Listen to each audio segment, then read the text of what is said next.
Okay, dear students, we were discussing about the different linear measuring instruments which are termed as precise linear measuring instruments. In that sequence, in the last lecture we discussed about the vernier caliper. हमने last lecture में देखा कि vernier caliper का construction कैसा होता है, vernier caliper को हम मेजरमेंट के लिए कैसे यूज़ करते हैं, और उसकी लीस्ट काउंट क्या होती है, राइट. हमने देखा था कि वर्नियर कैलिपर का लीस्ट काउंट ये 0.02 mm होता है, मतलब कि जो स्मॉलेस्ट लेंथ वो मेजर कर सकता है that is 0.02 mm, that was least count of a vernier caliper. Now vernier caliper को हम मोस्टली डायमीटर्स मेजर करने के लिए यूज़ करते हैं. नाउ एक और इंस्ट्रूमेंट है जो हम लेंथ मेजर करने के लिए यूज़ करते हैं and that is a micrometer. Now ध्यान दो, जब हमने वर्नियर कैलिपर देखा था तो हमने देखा था कि वर्नियर कैलिपर के जो जॉज होते हैं वो जॉज अगर हम कोई फ्लैट सरफेस लेते हैं तो फ्लैट सरफेस के ऊपर उन जॉज को माउंट करके और उसके बाद मेजरमेंट लेना ये थोड़ा सा डिफ़िकल्ट टास्क है. और उसमें भी जब हम वर्नियर कैलिपर का जो मेन बॉडी है उसे होल्ड करके और फिर किसी फ्लैट सरफेस का से एक स्टील प्लेट का हम थिकनेस मेजर कर रहे हैं, तो वर्नियर कैलिपर को जब हम उसे होल्ड करेंगे तो जो उसके जॉज हैं अगर वो थोड़ा भी एंगल पे आते हैं, मतलब कि थोड़ा भी अगर इंक्लाइन हो जाते हैं, तो हमारी जो रीडिंग होगी वो रॉन्ग होगी. मतलब कि हम इन शॉर्ट इतना कह सकते हैं कि जो वर्नियर कैलिपर है, वर्नियर कैलिपर फ्लैट सरफेसेस के मेजरमेंट के लिए बहुत ज़्यादा एक्यूरेट नहीं है. It is very much prone to error. अब बात जब आई है कि फ्लैट सरफेसेस का लेंथ मेजर करने की, तो अनदर इंस्ट्रूमेंट है हमारे पास माइक्रोमीटर. तो माइक्रोमीटर एक ऐसा डिवाइस है जो बहुत एक्यूरेट रीडिंग देता है और is widely used to measure flat surfaces, the thickness of flat surfaces. So हम कह सकते हैं कि micrometre allows a measurement of a size of a body. It is one of the most accurate mechanical devices in common use. अच्छा भाई, अब जब बात निकली है माइक्रोमीटर की तो हम उसका कंस्ट्रक्शन पहले देख लेते हैं. नाउ फिगर में आप देख सकते हो, ये जो आपके सामने है that is a micrometer. Micrometer के पार्ट्स देख लेते हैं. ये जो नीचे वाला पार्ट है, ये जो नीचे वाला पार्ट है, दिस पार्ट इज फ्रेम. ये जो पार्ट है ये फ्रेम है. अब इस फ्रेम की बात करें तो ये जो फ्रेम है that is a U shape. एक यू शेप फ्रेम होता है जिसे हम जनरली स्टील का बनाते हैं या फिर cast iron, malleable cast iron या फिर लाइट अलॉय का भी हम बनाते हैं. और इस फ्रेम के अंदर जो गैप होता है उस गैप को हम स्पिंडल और एनविल से फिल करते हैं. अब ध्यान दो, जब हम बात कर रहे हैं स्पिंडल और एनविल की, तो ये पार्ट जो है ये तो हमारा फ्रेम हो गया, राइट. और एनविल और स्पिंडल की बात करते हैं, जो हमारा जो प्रोडक्ट होगा या फिर जो जॉब होगा उस जॉब को हम इन दोनों के बीच में, एनविल और स्पिंडल के बीच में माउंट करेंगे और उसके बाद हम उसकी थिकनेस मेजर करेंगे. तो सीधी सी बात है, जो एनविल और स्पिंडल के फेसेस होंगे, है ना, ये फेस और ये फेस जो एक्चुअली प्रोडक्ट के सरफेस के कांटेक्ट में आएगा, वो इतना ज़्यादा सरफेस फिनिश्ड और लैप्ड होता है कि वो एरर देने की कोई गुंजाइश रखता ही नहीं है, right. So that is regarding the surface of anvil and spindle. अब बात करते हैं एनविल और स्पिंडल की. अब हमने फर्स्ट देखा कि ये यू शेप्ड फ्रेम है जो इस माइक्रोमीटर का हम फ्रेम कहते हैं. इस फ्रेम को एक तरफ एक छोटा सा सिलेंड्रिकल पार्ट हम माउंट कर देते हैं जिसे कहते हैं एनविल. अब एनविल जो होता है वो फ्रेम के साथ फिक्स होता है, जो मूव नहीं हो सकता, राइट. और दूसरी तरफ एक सिलेंड्रिकल ऑब्जेक्ट है दैट इज स्पिंडल. और ये जो स्पिंडल है, अगेन एनविल और स्पिंडल का शेप सेम होगा और एनविल और स्पिंडल ही वर्कपीस को होल्ड करेंगे, लेकिन जो स्पिंडल होगा वो स्पिंडल मूव हो सकता है इस तरफ और इस तरफ, है ना, वो लीनियरली मूव हो सकता है। नाउ अनदर पार्ट जो फ्रेम है वो एक स्लीव को जॉइन होता है, स्लीव के ऊपर हमारी मेन स्केल होती है और स्लीव के ऊपर एक पार्ट होता है that is termed as thimble. अब ये जो थिम्बल है, थिम्बल लीनियरली भी मूव हो सकता है और रोटेट भी हो सकता है, मतलब कि थिम्बल को हम रोटेट कर सकते हैं। और जैसे जैसे हम रोटेट करेंगे तो एग्जैक्टली जैसे स्क्रू एंड नट होता है, जब हम स्क्रू को रोटेट करते हैं तो वो लीनियरली आगे या पीछे मूव होता है, तो सेम मोशन होगा इस थिम्बल का भी। और पीछे की तरफ होता है एक रैचेट, जिसका फंक्शन होता है कि हम किसी ऑब्जेक्ट को जब हम उसका थिकनेस मेजर कर रहे हैं तो उसके ऊपर हमसे ज़्यादा प्रेशर ना लगे, तो एक रैचेट दिया होता है सच दैट इस रैचेट को जब हम रोटेट करेंगे तो वो required amount of pressure spindle के द्वारा वर्कपीस के ऊपर अप्लाई कर देता है। इसके अलावा होता है एक लॉक, जो कि हम किसी ऑब्जेक्ट की रीडिंग लेते वक्त अगर ऑब्जेक्ट को फिक्स कर देते हैं तो फिक्स करने के बाद अगर हम इस लॉक को यूज़ करके लॉक कर दें, मतलब कि फिक्स कर दें, मतलब कि स्पिंडल की मूवमेंट को हम रोक दें, तो हम रीडिंग्स एक्यूरेट ले सकते हैं। तो डियर स्टूडेंट्स, ये तो बात हो गई माइक्रोमीटर के कंस्ट्रक्शन की। बात करते हैं माइक्रोमीटर की। तो माइक्रोमीटर तो हमने देखा कि जो माइक्रोमीटर है वो एक लीनियर मेजरिंग डिवाइस है जो मैक्सिमम हम फ्लैट सरफेसेस का थिकनेस मेजर करने के लिए यूज़ करेंगे। और माइक्रोमीटर एक ऐसा डिवाइस है जिसका जो प्रिसीजन है या फिर जो लीस्ट काउंट है वो 0.01 mm है। इवन माइक्रोमीटर्स, अब कुछ माइक्रोमीटर्स ऐसे भी हैं जो 0.001 mm एक्यूरेसी तक के हमें रीडिंग्स देते हैं। नाउ अब माइक्रोमीटर्स का अगर हम क्लासिफिकेशन की बात करें तो हमारे पास मार्केट में आउटसाइड माइक्रोमीटर्स अवेलेबल हैं, मतलब कि जो बाहर की थिकनेस मेजर करने के लिए यूज़ करेंगे। हमारे पास इनसाइड माइक्रोमीटर अवेलेबल है, स्क्रू थ्रेड माइक्रोमीटर है, डेप्थ गेज माइक्रोमीटर है, अलग अलग तरह के माइक्रोमीटर्स अवेलेबल हैं। ठीक, तो हमने बात कर ली कंस्ट्रक्शन की, अब बात करते हैं वर्किंग की। इसके जो माइक्रोमीटर है, माइक्रोमीटर का प्रिंसिपल ऑफ वर्किंग, अब हमें ये तो मालूम है कि मान लो हमारे पास एक स्क्रू है, स्क्रू को जब हम एक रोटेशन रोटेट करते हैं कहीं पे, या फिर मान लो हमारे पास एक बोल्ट है, बोल्ट के ऊपर हम एक नट रखते हैं, नट को जब हम बोल्ट के ऊपर कंप्लीट एक रोटेशन मतलब कि 360 डिग्री जब वो रोटेट करेंगे तो ऑब्वियसली जो नट है वो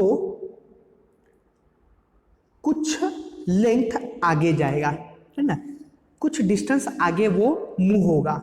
अब जितना डिस्टेंस वो आगे मूव होगा for complete one rotation is termed as lead. उसे हम एक टर्मिनोलॉजी देते हैं कि लीड। हम कहते हैं कि जो स्क्रू है या फिर जो हमारा बोल्ट है उसका लीड कितना है। लीड मतलब कि क्या, कि जो स्क्रू है वो एक रोटेशन पे कितना लीनियरली मूव होता है।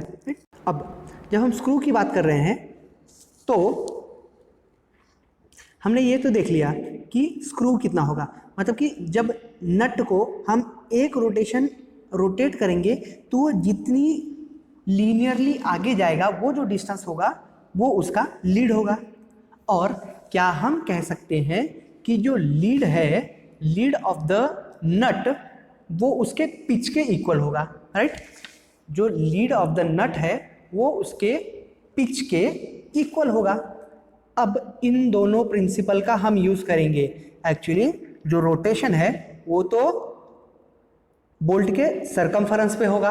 अब इस सरकमफरेंस को अगर मैं छोटे छोटे इक्वल पार्ट्स में डिस्ट्रीब्यूट कर दूं तो क्या मैं कह सकता हूं कि उसका जो रोटेशन होगा, है ना, उसका जो रोटेशन होगा फॉर ईच डिवीजन, मतलब कि अगर हमारा जो से बोल्ट लिया है हमने, उस बोल्ट के सरकमफरेंस को अगर मैं 5050 इक्वल पार्ट्स में, या फिर n नंबर ऑफ पार्ट्स, 50 के हम ऊपर आगे आएंगे, लेकिन फिलहाल के लिए समझो कि अगर मैं उस सरकमफेरेंस को n number of equal parts में डिस्ट्रीब्यूट करता हूं, तो क्या मैं कह सकता हूं कि जब मैं उस बोल्ट को रोटेट करूंगा तो वो जो आगे डिस्टेंस कवर करेगा वो डिस्टेंस होगा टोटल पिच अपॉन जितने नंबर ऑफ डिविजन्स मैंने उसके सरकमफेरेंस पे निकाले हैं, राइट। इसका मतलब जब मैं बोल्ट के सरकमफेरेंस के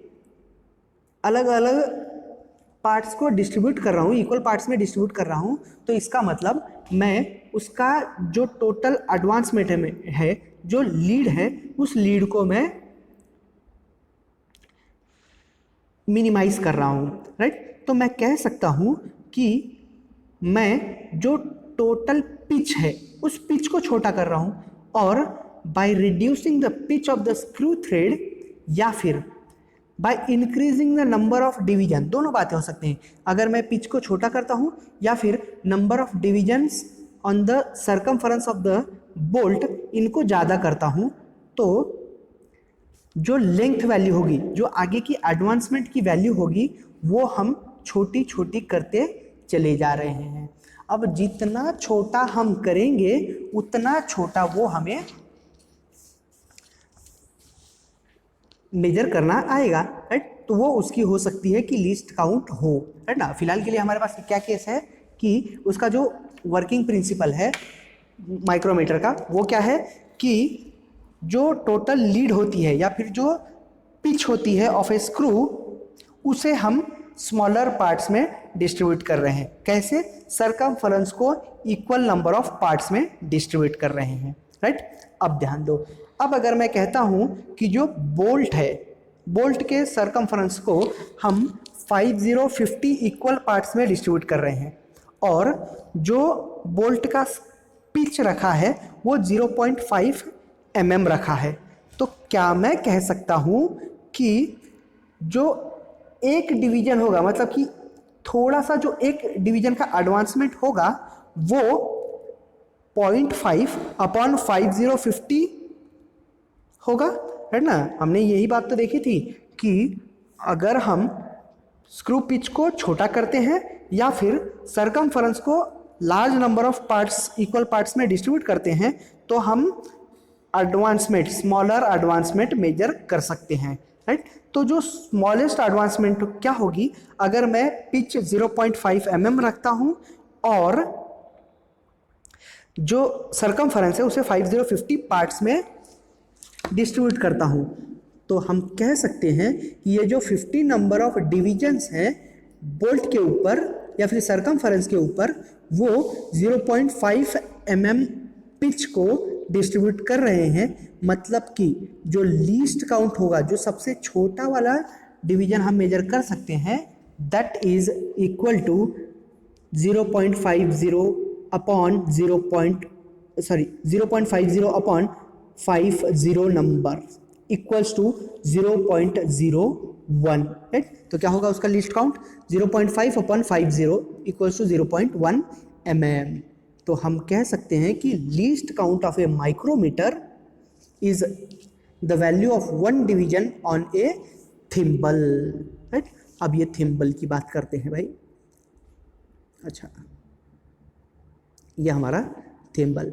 अब ध्यान दो, जैसे कि ये थिम्बल, अब ये थिम्बल का जो सरकमफेरेंस है, इस थिम्बल के सरकमफेरेंस को हम 50 पार्ट्स में डिस्ट्रीब्यूट करेंगे, है ना। ये जो आप मार्किंग देख रहे हो, ये मार्किंग 1 2 3 4 35 36 ऐसे जो दिख रहा है, तो ये जो पूरा सरकमफेरेंस है उसे 50 पार्ट्स में हम डिस्ट्रीब्यूट कर रहे हैं, और इसके अंदर का जो स्क्रू है उसे हमने ये 0.5 mm में डिस्ट्रीब्यूट कर रखा है। मतलब कि ये जो नीचे की रीडिंग्स हैं वो 0.5 mm की डिवीजन की है, और जो ऊपर की रीडिंग्स है वो mm में है, राइट। तो हमने जो लीड बना के रखा है, मतलब कि जो पिच है वो 0.5 mm, आधे mm का रखा है।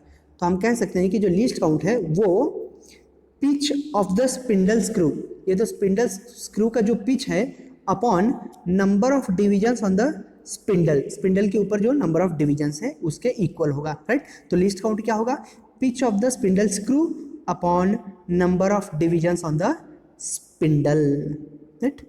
अच्छा भाई, तो ये तो हो गया उसके प्रिंसिपल की बात। अब बात करते हैं कि हम इसे रीड कैसे करेंगे।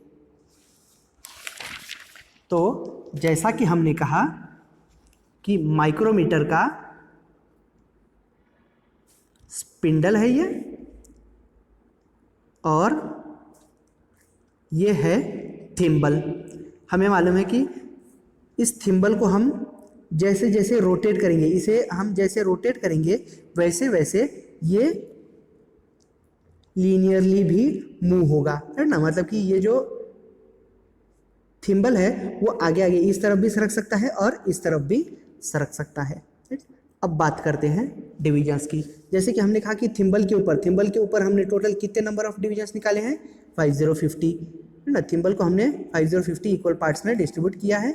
और जो हमारा मेन स्केल है, ये मेन स्केल के ऊपर का जो सरफेस है वो 1 mm का डिवीजन है, राइट ना। ये सॉरी हाफ mm का 0.5 mm का डिवीजन है। जैसे कि ये 0, 1 mm, 2 mm, 3 mm, 4 mm and 5 mm, sorry 1 mm का डिवीजन है। और जो नीचे वाला है वो 0.5 mm का है, राइट। तो ऊपर का स्केल का डिवीजन क्या है, 1 mm। ये हमारी मेन स्केल है, जो स्पिंडल के ऊपर माउंट है वो हमारा मेन स्केल है। और जो नीचे की सरफेस पे ग्रेजुएशंस है वो 0.5 mm के डिवीजन्स है।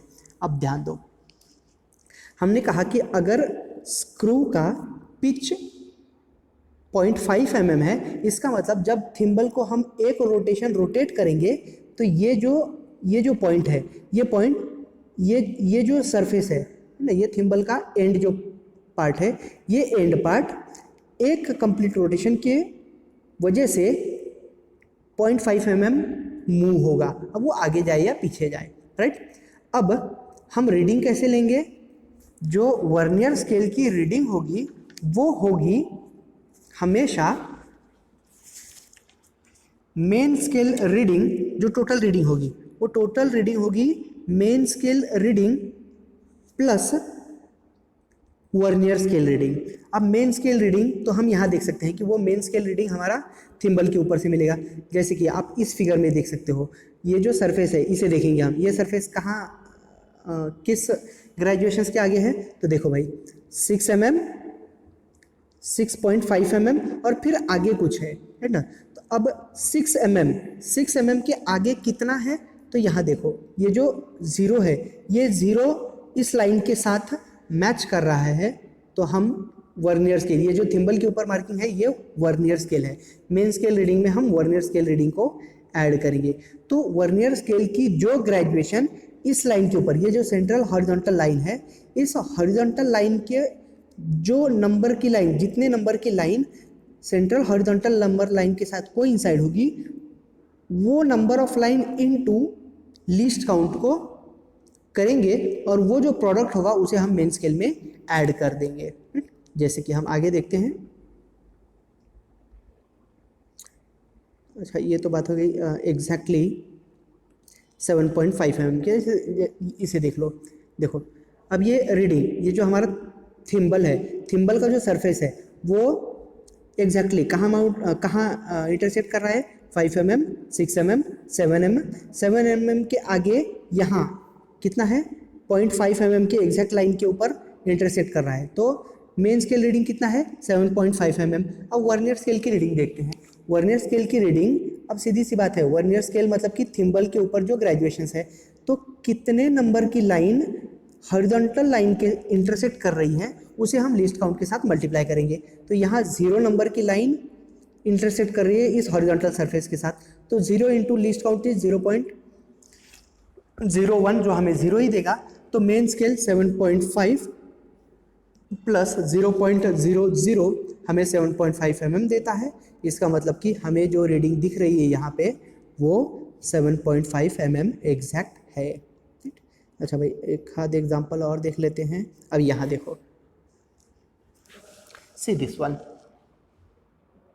जैसे कि आप देख रहे हो, यहाँ देखते हैं। अब ये जो थिम्बल है, थिम्बल का ये जो सरफेस है ये कहाँ आया है, 5 mm, 6 mm, 7 mm, 8 mm, है ना। 8 mm यहाँ तक, 5 mm, ये 5 mm, 5.5, 6, 6.6, 7.5 8 mm, मतलब कि 8 mm और 8 mm के आगे भी कुछ मूव हुआ है, तो हमारा मेन स्केल रीडिंग क्या है 8 mm। अब आगे की जो वैल्यू है वो देखते हैं, तो हम देखेंगे कि थिम्बल की कितने नंबर की लाइन, तो यहाँ देखो 10 नंबर की लाइन, 11 नंबर की लाइन, 12 नंबर की लाइन। ये जो 12 नंबर की लाइन है वो इस हॉरिजॉन्टल लाइन के साथ मैच हो रही है, तो उस 12 को हम 0.01 से मल्टीप्लाई करेंगे, हमें कितना मिलेगा 0.120, राइट। अब ये हमारा मेन स्केल रीडिंग हो गया, कितना 0.120। अब ये 0.120 को हम मेन स्केल रीडिंग 8 mm में ऐड कर देंगे, राइट। तो 8 mm हमारा मेन स्केल रीडिंग था, 0.120 हमारा वर्नियर स्केल रीडिंग था, दोनों को ऐड करेंगे तो हमें एग्जैक्ट रीडिंग कितनी मिली 8.120, कितनी मिली 8.120। So my dear students, this is how a micrometer is used to take a reading. We will stop here. Thank you.